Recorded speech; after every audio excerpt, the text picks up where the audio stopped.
GFIEMS TV.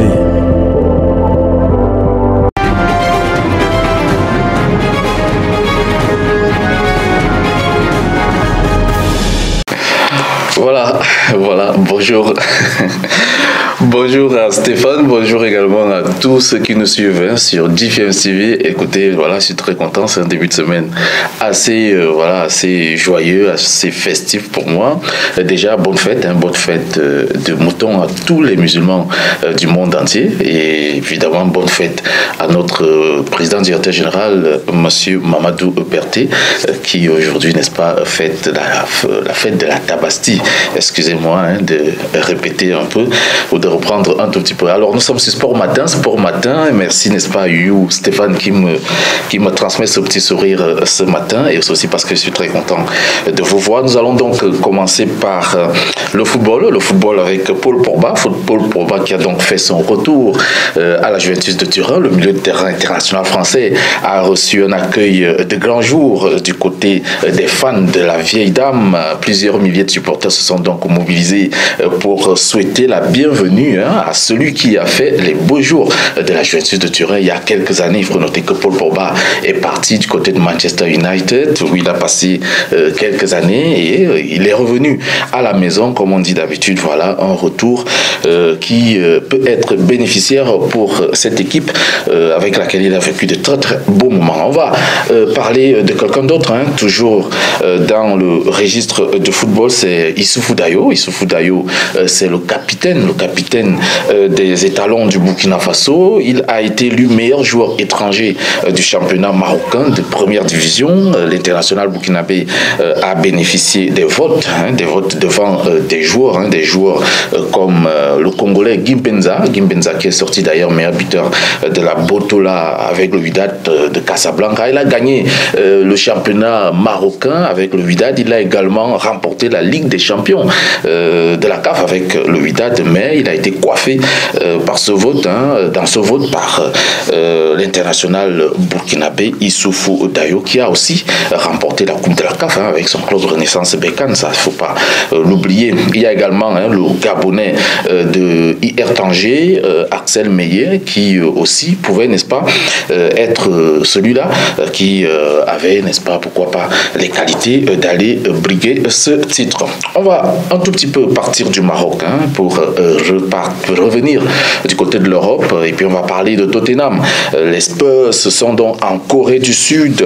Le Tottenham va donc faire sa préparation de pré-saison, comme vous pouvez le voir, et imaginez l'accueil que cette équipe a donc reçu du côté de Séoul. Qui, n'est-ce pas, s'est chargé d'accueillir les joueurs de Tottenham? C'est Heung Min Son, qui est donc, n'est-ce pas, le joueur de cette équipe de Tottenham d'origine sud-coréenne. C'est l'attaquant qui, en personne, a été donc accompagné des milliers de Coréens pour souhaiter la bienvenue aux Spurs à leur arrivée à l'aéroport du côté de la Corée du Sud. Et puis, on va faire un petit tour du côté des États-Unis d'Amérique pour parler toujours des matchs de pré-saison. C'est Chelsea qui s'est donc déplacé du côté des États-Unis. Les Blues sont donc allés sans l'international français N'Golo Kanté. L'international français n'est pas autorisé à entrer dans le territoire américain au même titre que un de ses coéquipiers sur le milieu de terrain, Ruben Loftus-Cheek,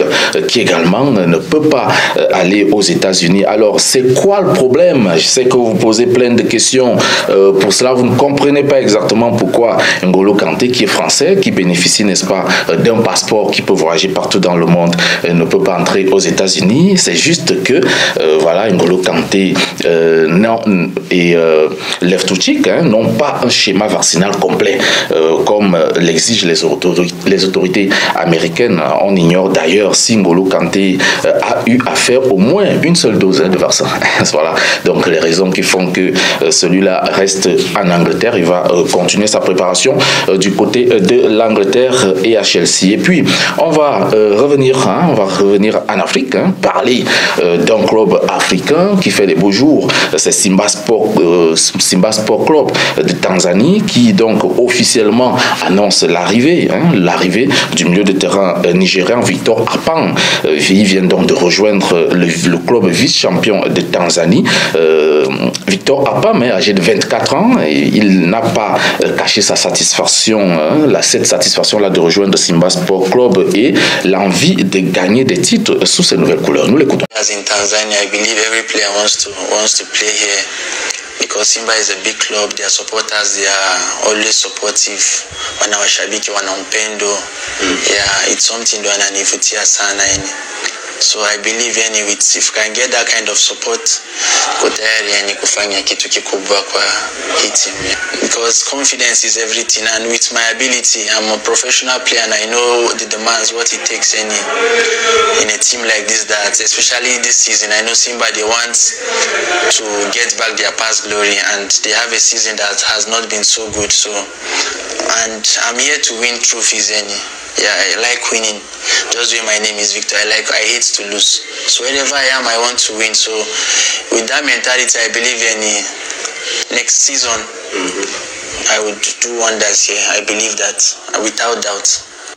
Et voilà donc Victor Apan qui affiche clairement ses ambitions. Son nom Victor signifie déjà victoire, donc vous pouvez comprendre qu'il vient pour tout rafler avec Simba Sport de Tanzanie. Après donc la signature de Victor Apan au Simba Sport Club de Tanzanie, c'est au tour de Macero Kapama qui rejoint également Simba Sport Club. L'attaquant tanzanien de 27 ans quitte ainsi Super Kagera. C'est donc Suga Kagera. Voilà, c'est un club tanzanien toujours de première division.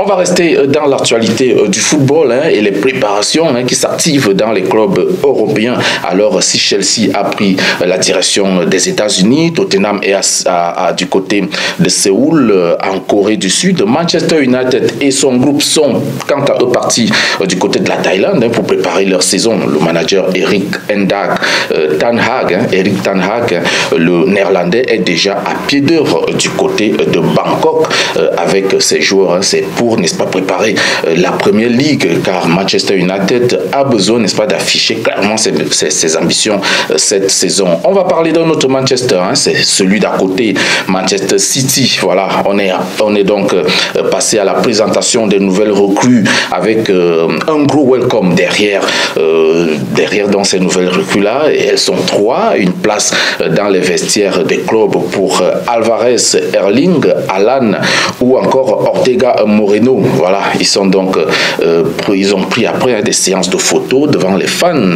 et on a hâte, n'est-ce pas, de voir ces nouveaux arrivés débuter en Première Ligue anglaise, et ça sera pour très bientôt. Et puis on va rester en Angleterre pour parler cette fois-ci de Arsenal et les Gunners. Donc c'est Gabriel Jesus, arrivé tout fraîchement de Manchester City, qui a claqué un doublé en match amical face à un club allemand, c'est le FC Cologne.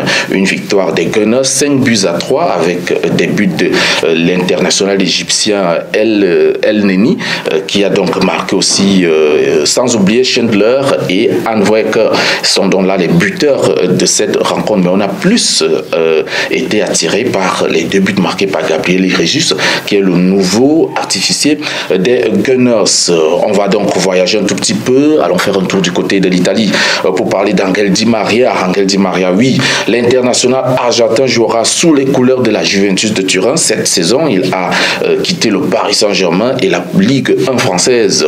Il rejoint donc ainsi Paul Pogba, lui qui s'est déjà mis au travail aussitôt avec la vieille dame. La préparation de la saison a commencé pour l'international français et beaucoup d'autres joueurs de la Juventus de Turin.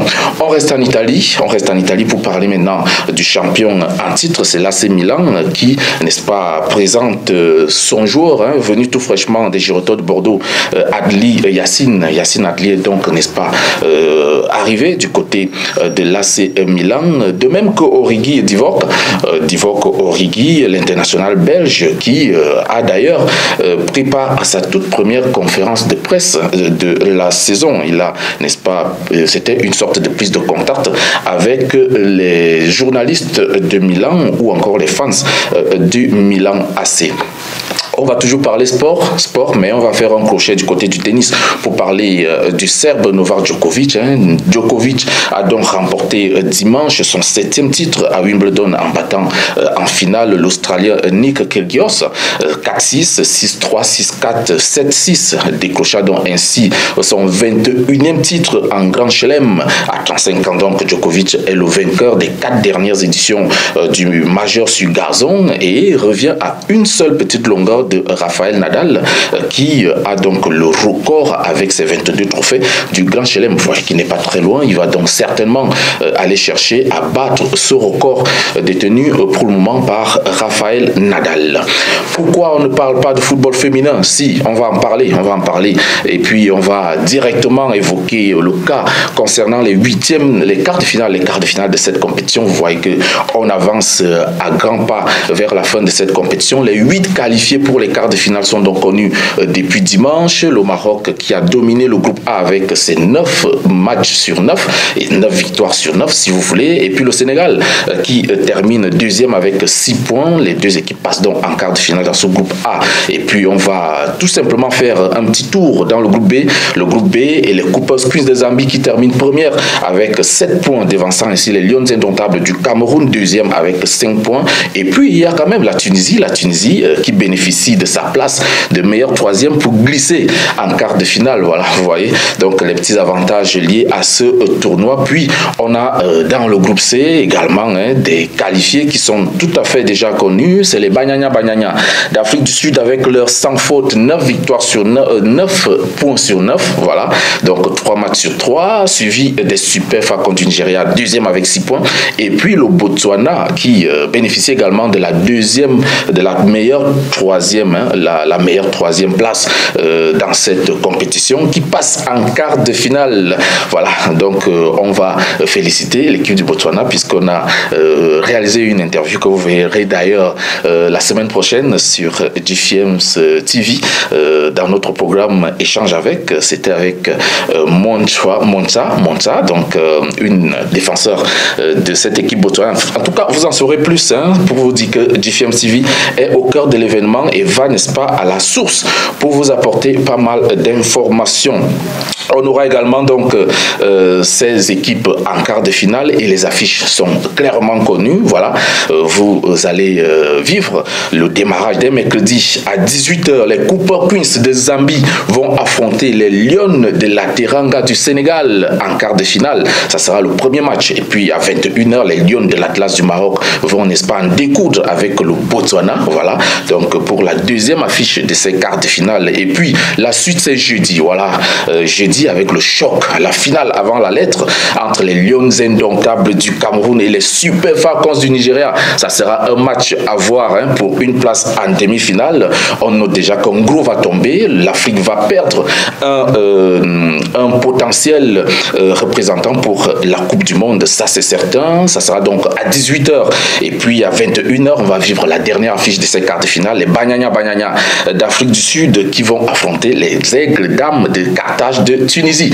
Voilà donc en fait les affiches complètes de ces quarts de finale qui s'annoncent donc chaud bouillant. Et puis on va pas quitter le football, n'est-ce pas, sans parler de cette première édition de la Super League de la CAF qui s'annonce à grands pas. Et puis la CAF a dévoilé dans la liste des 24 clubs qui vont participer à cette compétition. Donc 4 clubs égyptiens, je pense, il y a le Al-Ali d'Égypte, il y a Zamalek du Caire, il y a également d'autres clubs que vous voyez dans cette affiche. Et puis il y a 3 clubs algériens, il y a deux clubs tunisiens, 3 clubs sud-africains, notamment le Mamelodi Sundowns, le l'équipe de Mamelodi Sundowns qui est certainement présente. Vous pouvez le voir au niveau de l'affiche. Il y a 3 clubs algériens également dans cette affiche. On va voir un club de la République démocratique du Congo, c'est le tout-puissant Mazembe. Un club de la Guinée Conakry, c'est le Oroya AC. Et puis il y a un club nigérian, Enyimba, qui va aussi participer à cette compétition. Un club du côté de l'Angola, c'est le Petro Atlético de Luanda. Et puis il y a un club du côté de la Tanzanie, Simba Sport Club. Un club ghanéen, c'est la Santé Kotoko. Un club ivoirien, c'est la SEC Mimosa d'Abidjan, champion de Côte d'Ivoire. Un club camerounais, c'est le Coton Sport de Garoua. Et puis, il y a donc ces clubs-là qui vont donc compléter les 24 clubs qui joueront cette compétition. Restons au niveau de cette Super League de la CAF pour parler de ce qui se passera. Donc voilà, chacune de ces équipes percevra donc $1 million comme frais de participation, et puis le gagnant empochera une rondelette somme de $10 millions. La VAR sera bel et bien présente tout au long de la compétition et le vainqueur représentera l'Afrique à la Coupe du Monde des clubs. Il faut noter que la Super League de la CAF va débuter en août prochain. Voilà, mesdames et messieurs, le tour de ce Sport Matin de ce mardi. On a fait le tour. On espère vous retrouver vendredi prochain pour une autre édition de Sport Matin. Je vous souhaite une très belle semaine et à très vite.